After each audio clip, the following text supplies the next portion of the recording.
The music of the string quartet felt like a shroud settling over Annalise Vance. It was beautiful, of course, a delicate and intricate thing meant to inspire delight. But to her, it was merely the sound of her own gilded cage. She stood near a bank of ferns, the fronds brushing against the pale silk of her gown, a dress chosen by her aunt to make her appear youthful. It did not work. At 26, with no dowry, and a face she knew to be more pleasant than beautiful, she was firmly, irrevocably on the shelf. The realization no longer brought a sting of tears, but a dull, quiet ache in her bones, a weariness that had become her most constant companion. Her fingers, hidden in the folds of her skirt, traced the cool, familiar outline of the locket she wore beneath her bodice. It was her only true treasure, a miniature of her mother, painted by her own hand in secret years ago. It was a skill her father had despised, a frivolous waste of time for a young lady who ought to have been practicing her French or her needlepoint. But for Annalise, it was breathing. She saw the world in tiny, perfect compositions, in the way candlelight caught the edge of a jaw or deepened the shadows beneath a proud man's eyes. She watched the dancers swirl across the polished floor, a kaleidoscope of jewels and satin. Her aunt, Lady Beatrice, was fluttering nervously by the refreshment table, her fan working like the wing of a trapped bird. Every so often, her aunt's gaze would find Annalise, and her expression would pinch with a familiar mix of pity and exasperation. Annalise had long ago stopped trying to live up to the frantic hopes in her aunt's eyes. She was a project that had failed. A portly baron, his face florid with wine, had attempted to engage her in conversation earlier. He had spoken of his hounds, his gout, and the deplorable state of the roads, all while his eyes roamed over her with the speculative air of a man pricing livestock.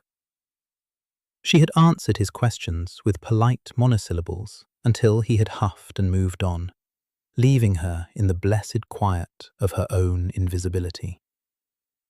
This was her place at such gatherings, a silent observer, a piece of furniture that happened to breathe. Then the room shifted. It was a subtle thing, a collective intake of breath, a straightening of spines. Annalise felt the change in atmospheric pressure before she saw its cause. The Duke of Blackwood had arrived. He stood in the grand archway, a figure of stark, severe elegance. He was not handsome in the classical sense. His features were too sharp, his mouth too thin. But he possessed a power that was more magnetic than mere beauty. It was in the absolute stillness of his posture, the unnerving intelligence in his dark eyes, and the single, immaculate black glove he wore on his left hand, a peculiar affectation that sparked endless gossip. Annalise watched him as he moved through the room, a shark gliding through a school of guppies. Titled hosts bowed and scraped. Ambitious mothers pushed their blushing daughters into his path. He acknowledged them all with the same cool, dismissive nod. He was a man entirely self-possessed, radiating an aura of untouchable solitude. He was, Annalise thought with the dispassionate eye of an artist, a fascinating subject. The light carved his face into harsh planes of shadow and brilliance, and she felt the familiar itch in her fingers to capture it, to distill that cold arrogance into a space no larger than her thumb. It was Lord Pemberley who sealed her fate. He was a young, foppish man, desperate to climb the social ladder, and he saw an opportunity to ingratiate himself with the Duke. Spotting Annalise in her alcove, he steered the formidable Duke in her direction. Annalise's heart gave a single hard thud against her ribs. She wanted to melt into the damask wallpaper behind her. "Your Grace," Lord Pemberley said, his voice slick with sycophancy. May I present Lady Annalise Vance, a true English rose, though perhaps a touch reserved. The Duke's gaze fell upon her.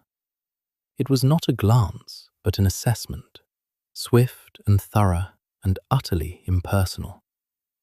He took in her simple gown, her unadorned hair, the quiet way she held herself.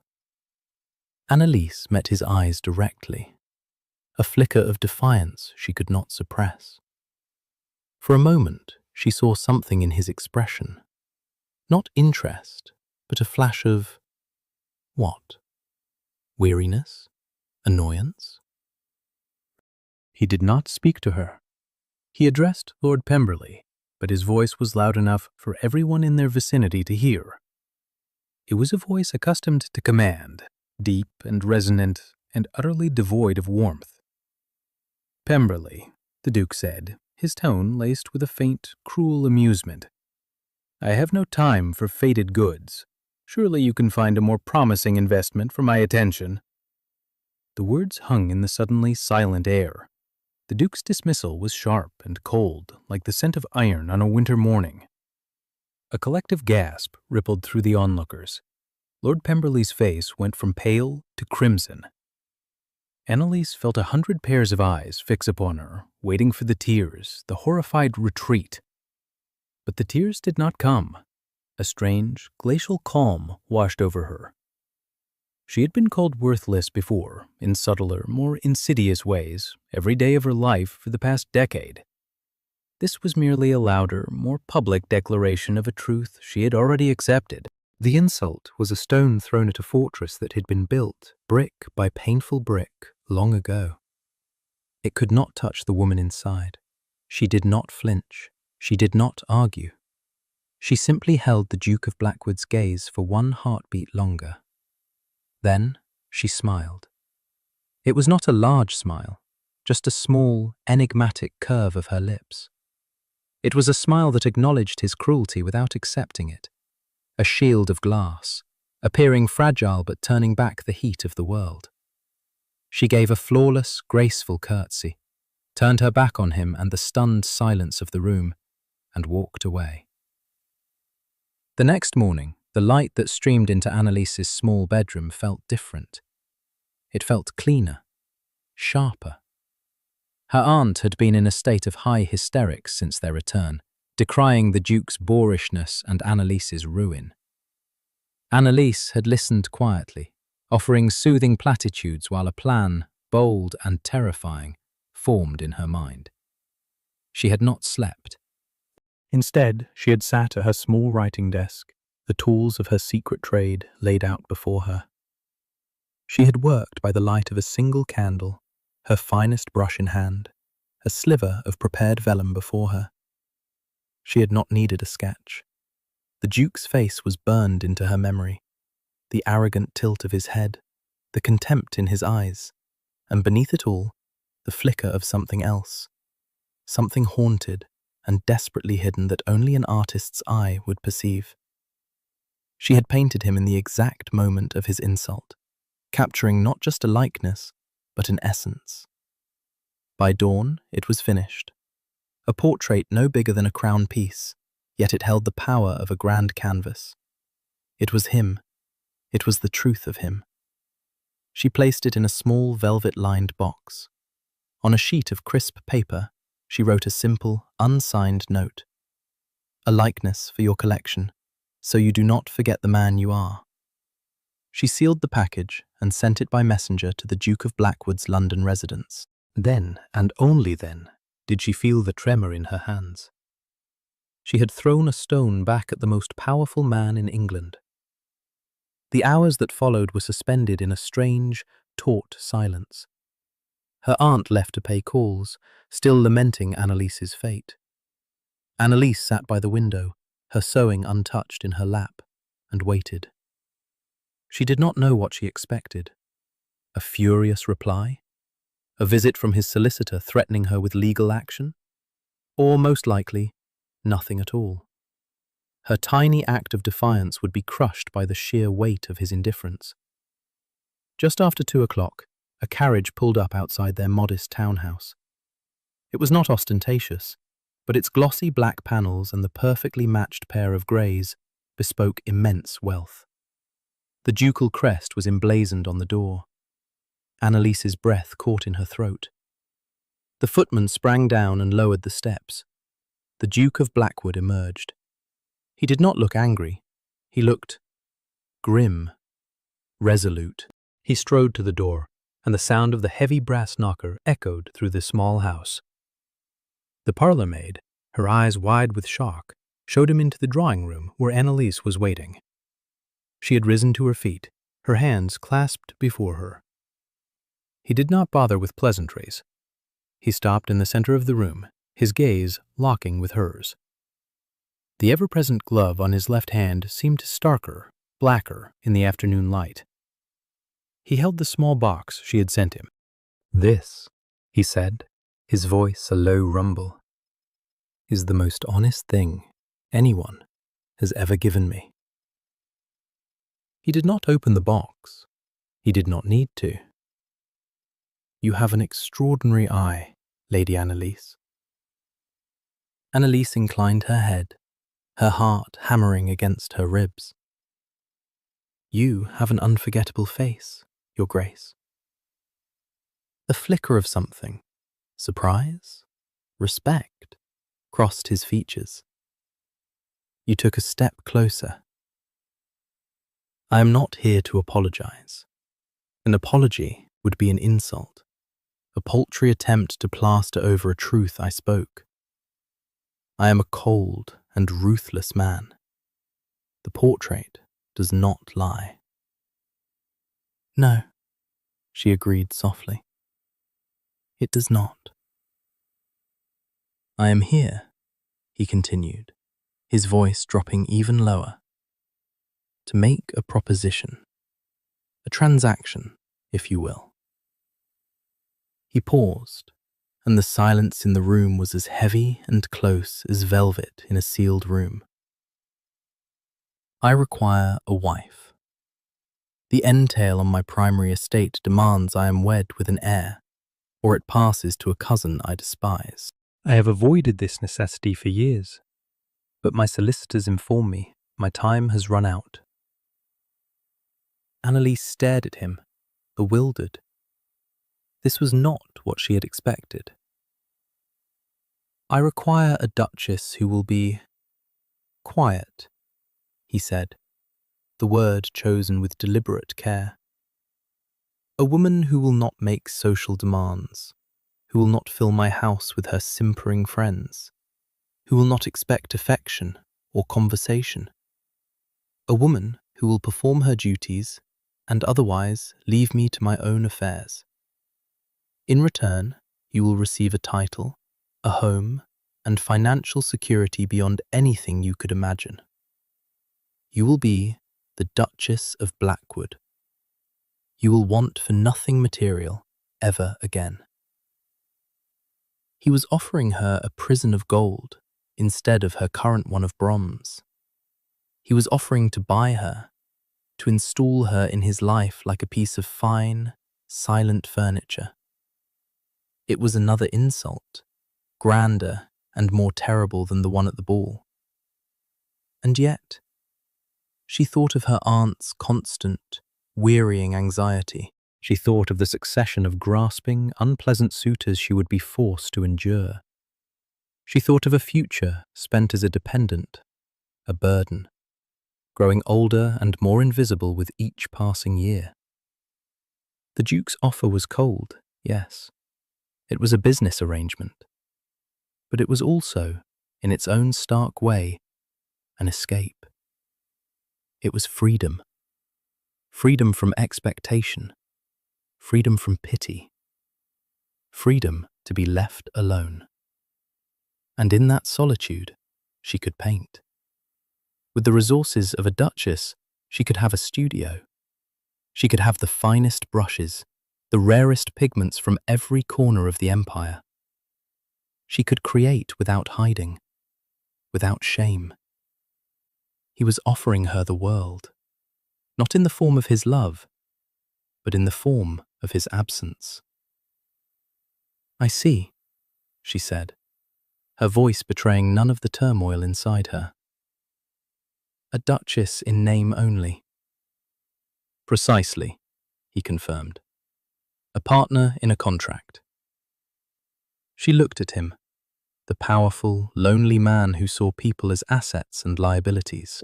She saw the fortress he had built around himself, a fortress that made her own look like a garden wall. And in that moment, she made her choice.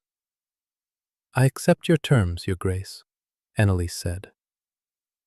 The wedding was a swift, sterile affair, conducted by special license in the Duke's London library. Only her aunt and his solicitor, a dry man named Mr. Thompson, were in attendance. Lady Beatrice wept throughout, whether from joy at Annalise's spectacular match or sorrow at the glacial coldness of the ceremony, Annalise could not tell. Alistair, her new husband, stood beside her, as remote and unreadable as a marble statue. He had slipped a heavy gold band onto her finger, his gloved hand brushing hers for a brief, cold second. And then it was done. She was the Duchess of Blackwood. The journey to Blackwood Manor, the ducal seat in the heart of the countryside, was made in near total silence. Annalise sat opposite him in the perfectly sprung carriage, watching the green hills of England roll by. He did not speak, his gaze fixed on the landscape, his jaw set. She did not try to bridge the chasm between them. This was the arrangement she had accepted. Blackwood Manor was not a house. It was a testament to power. A vast, Gothic edifice of grey stone that seemed to rise from the earth itself, it dominated the surrounding valley. It was magnificent and profoundly intimidating. Inside, an army of servants lined the great hall. A severe, grey-haired housekeeper stepped forward. "Your Grace," she said, bowing to Alistair. "Welcome home." "Mrs. Davis," he said, his voice echoing in the cavernous space. "This is the Duchess. You will see to her needs. Her rooms are to be the suite in the east wing. My own are in the west. You will ensure she is not disturbed and that her privacy is paramount." And with that, he turned and ascended the grand staircase, disappearing without a backward glance. The contract had begun. Annalise was left standing in the great hall, the new mistress of a house whose master was a stranger, the ruler of a kingdom in which she was merely a ghost. The days that followed fell into a strange, formal rhythm.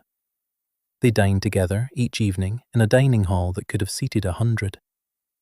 The vast expanse of polished mahogany between them was a tangible representation of the distance in their marriage.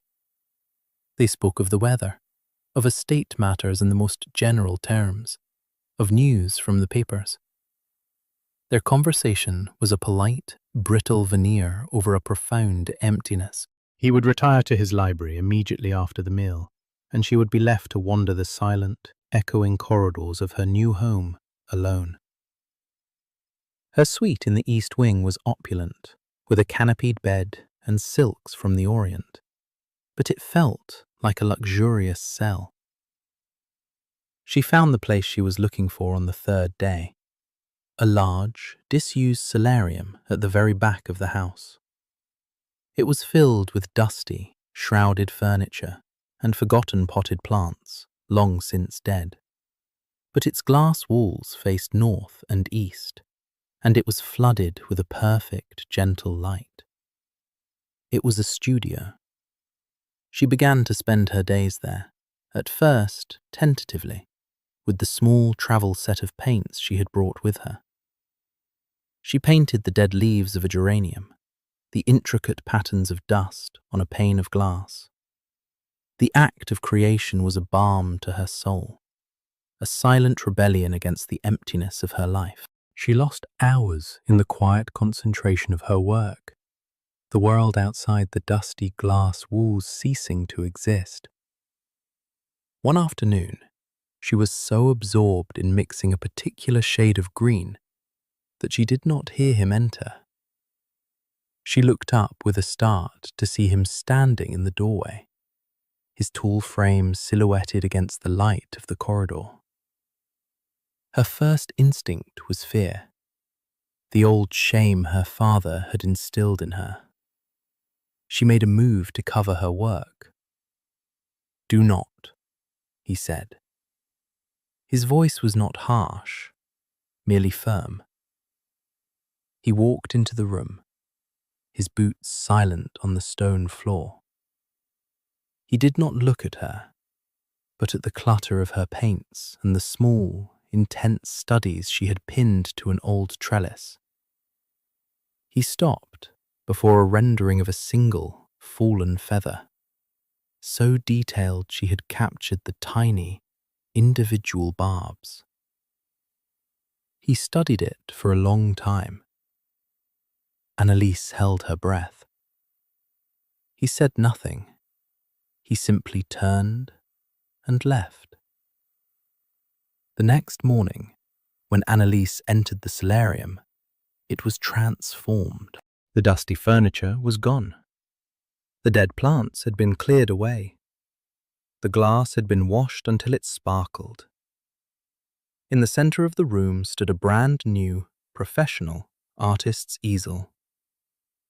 Against one wall was a beautiful cabinet, its drawers filled with every imaginable supply: brushes of sable and hogshair, vellum and ivory, and a breathtaking array of pigments in small glass jars. There were colors she had only ever read about: lapis lazuli, Tyrian purple, cochineal. There was no note. There was no explanation.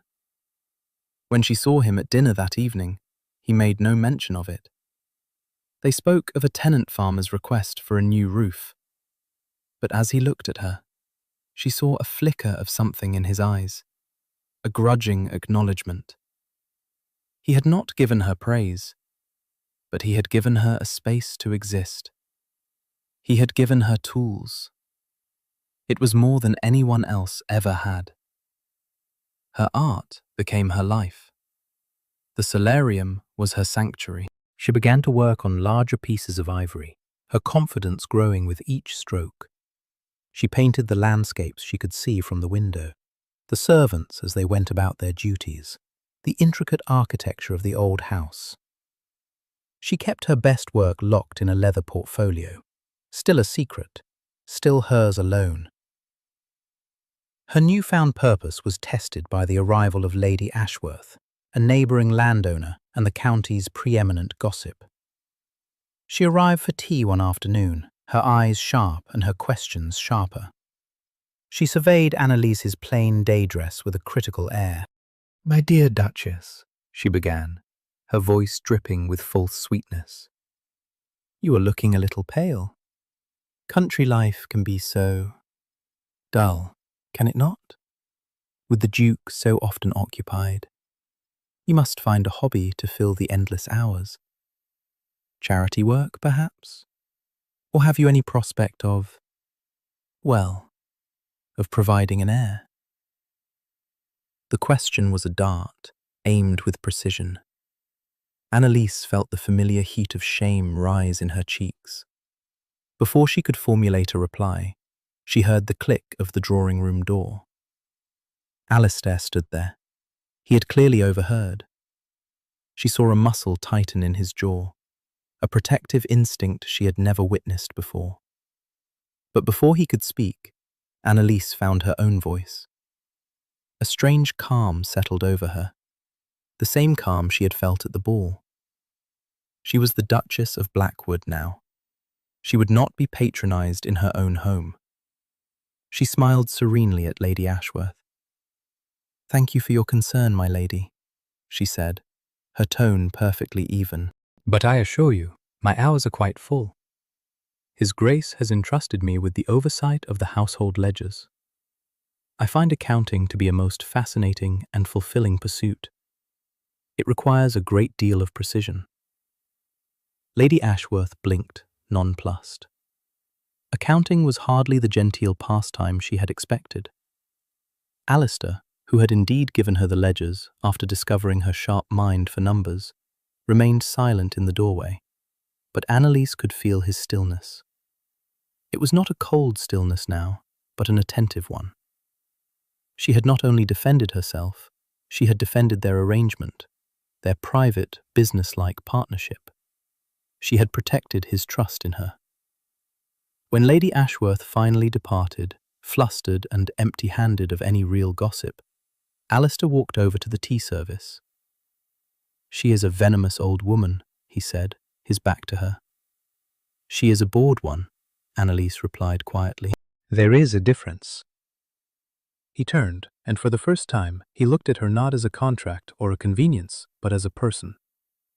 "You handled her with efficiency." "As you said, Your Grace," Annalise replied, a ghost of a smile touching her lips. "It is a transaction. I am merely protecting my investment." The remark was meant to be arch, to restore the familiar distance between them, but it did not. Instead, it seemed to create a new, tentative bridge, a shared understanding. After that day, the silence at their dinners was a little less heavy, the space between them a little less vast. The summer deepened, turning the hills around Blackwood Manor a lush, heavy green. Annalise's portfolio grew thick with her work. She painted portraits of the staff, capturing the weariness in the head groom's eyes and the shy smile of a young kitchen maid. Her skill had become a formidable thing, sharp and true, but she had never again attempted to paint her husband. The memory of that first, defiant portrait stood between them, an unspoken truth. One evening in late August, a storm rolled in, breaking the oppressive heat. Rain lashed against the windows of the manor. Annalise was in her studio, the scent of oil and turpentine mingling with the smell of wet earth. She was working on a new piece, a self-portrait, trying to capture the woman she was becoming, not the girl she had been. The door opened, and Alistair entered. This was unusual. He never sought her out, especially not in her sanctuary. He was not dressed for dinner. He wore riding breeches and a linen shirt, open at the collar. His hair was damp from the rain. He looked strained, his face pale beneath its tan. He walked to the center of the room and stopped, his gaze fixed on her. The air between them crackled with a tension that had nothing to do with the storm outside.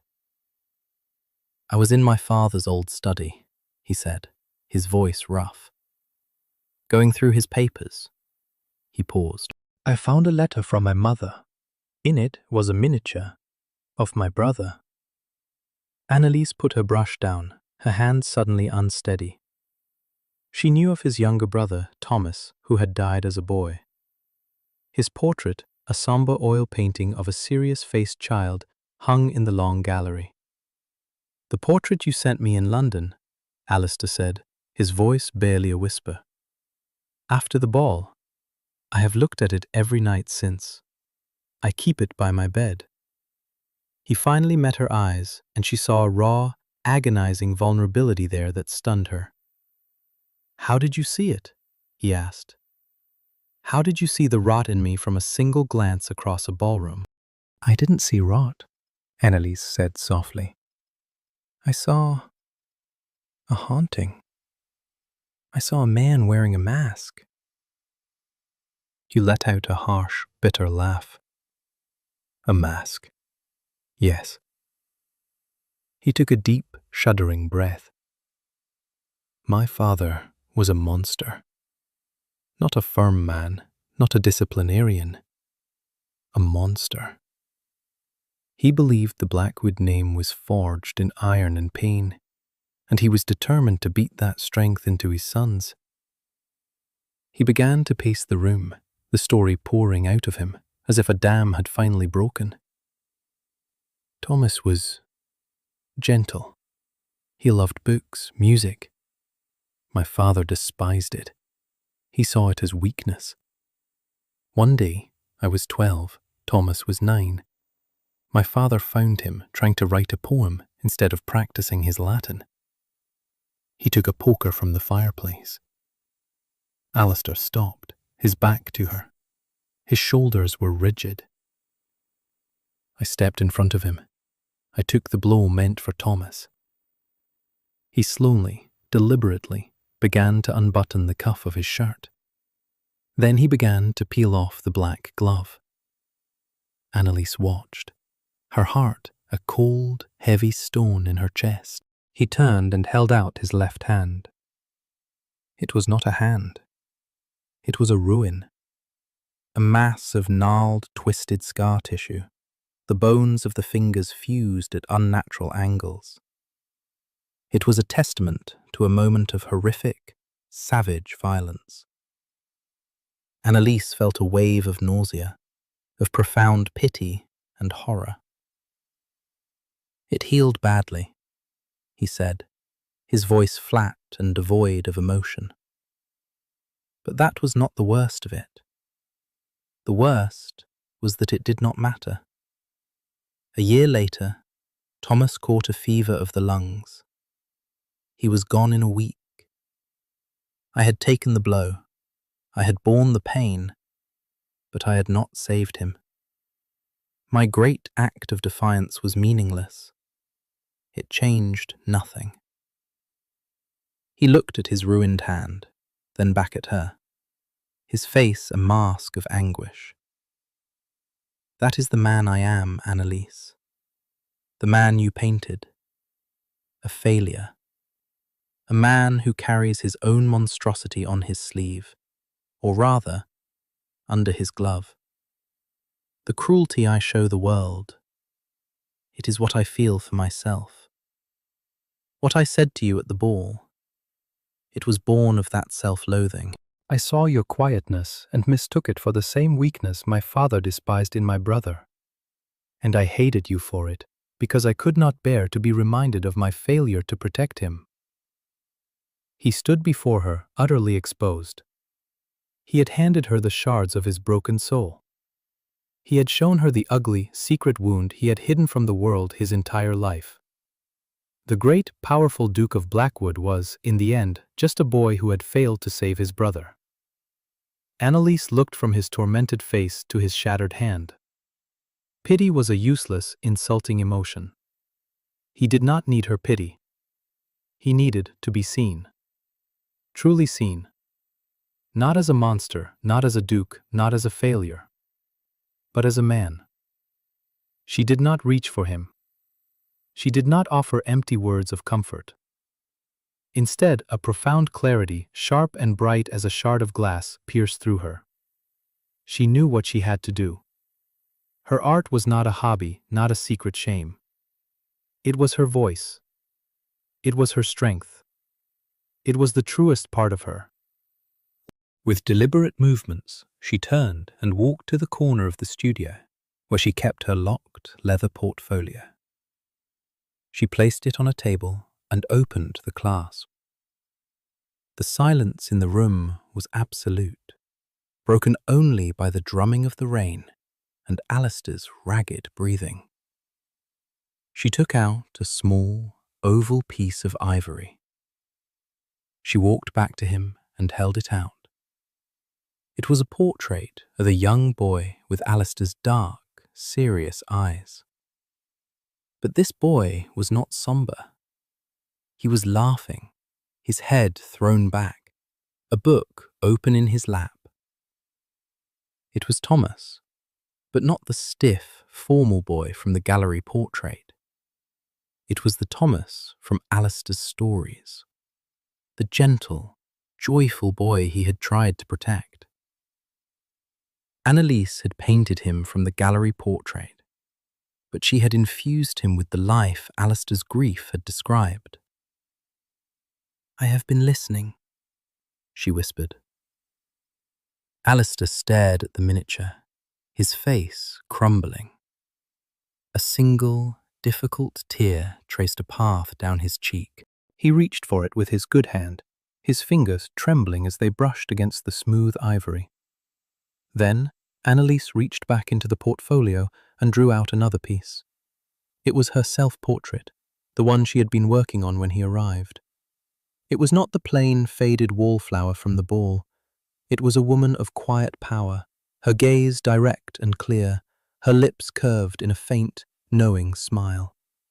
There were tiny flecks of blue paint on her cheek she had deliberately included. It was a portrait of an artist. "This is who I am, Alistair," she said, her voice steady and strong.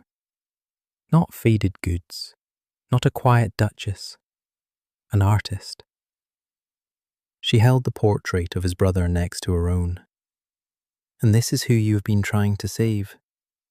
But he is gone, and I am here." She looked him directly in the eye, her own gaze unwavering. "We are not ghosts. We are not defined by the wounds our fathers gave us. We can be what we choose to be.